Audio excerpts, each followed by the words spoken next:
Pag nanay ka nga naman talaga, makita mo lang yung anak mo na ganitong kagwapo, ay talagang walang-wala na ang pagod mo. Dahil panggabi nga ang trabaho ng lola nyo, kaya naman daglian na akong umuwi dahil ngayon talaga yung birthday ng anak ko. At dahil 8 years old na nga siya, ay alam niya na kung paano paplanuhin ang kanyang birthday. At sabi ko nga sa kanya, sana'y isinabay mo na lang ang birthday mo sa birthday ng daddy mo, pero hindi siya pumayag. At dahil dito nga sa Canada, lalo na at birthday ng mga bata, ay talaga namang pinaghahandaan din naman ng mga pamilya. Lalo na po tayong mga Pilipino, ay hindi naman tayo din makakatis na hindi natin bilhan sila ng cake para may maiblo naman sila sa kanilang kaarawan. At kadalasan nga nating naririnig na sinasabi ng mga magulang na hindi ko naman naranasan ito nung bata pa ako, ay ipaparanas ko naman sa aking mga anak. At mayroon din naman silang natatanggap na kahit na kaunti, kaya naman simpleng cake lang naman, kaunting pansit, ay talo-talo na. At ito nga, at nag-ikot dati na naman tayo sa umaga na ito ng Lunes sapagkat sunod na naman talaga ang ating gagawin. Sabi ko, anak, mag-ready ka na, tayo malilate sa bus. Ay totoo namang paghawak pa ng cellphone at siya daw ay maglalaro ng kanyang Roblox. Ay dahil nga itong aking bunsuhan ko na ito, pagkakagwapo naman nga, ay tinulungan ko na siyang kumain. At ito, nandito na ho kami sa bus stop. At totoong dinala pa naman yung kanyang bola ng soccer. At sila daw ay maglalaro ng kanyang kaibigan. Maya-maya nga ay umakyat na din sila doon sa bus nila. At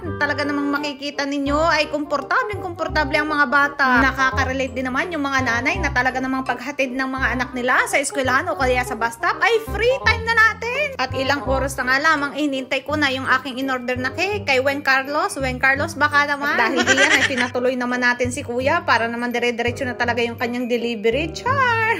Ay siya, kuya, pasok ka din eh.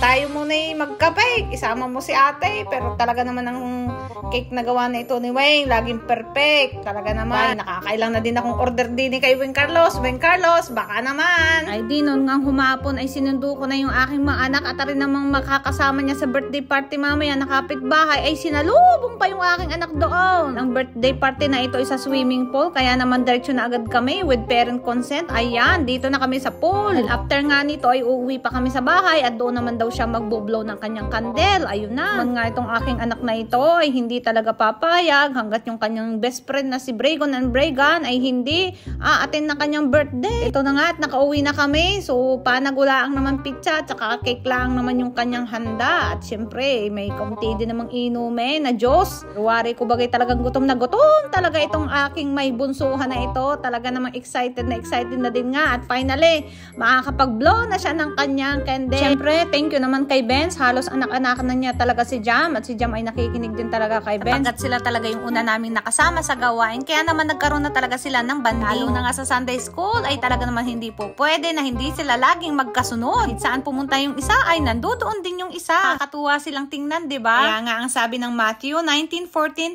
Jesus said, "Let the little children come to me, and do not hinder them, for the kingdom of heaven belong to such as this." Finally, na-celebrate na namin at officially 8 years old na ang aking bunsuhan. Till my next vlog, thank you for watching, and God bless you. Have a nice day. Goodbye!